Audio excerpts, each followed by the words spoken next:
I got my methodology, it really started in the 80s.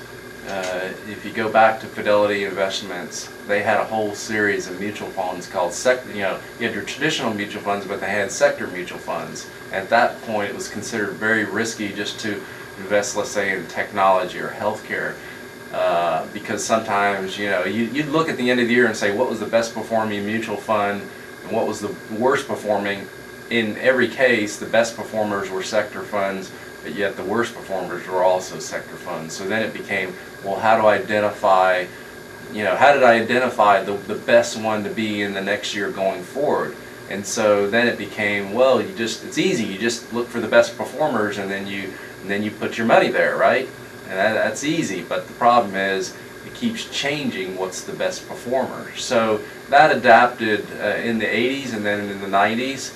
I came from very much a software background in my career, and that's how we kind of got into that approach. Obviously, there were more product that came to market.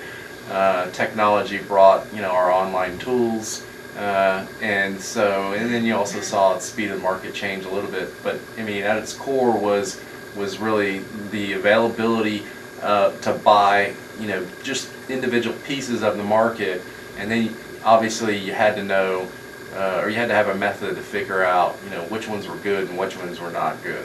So that's a little bit how the background got into it.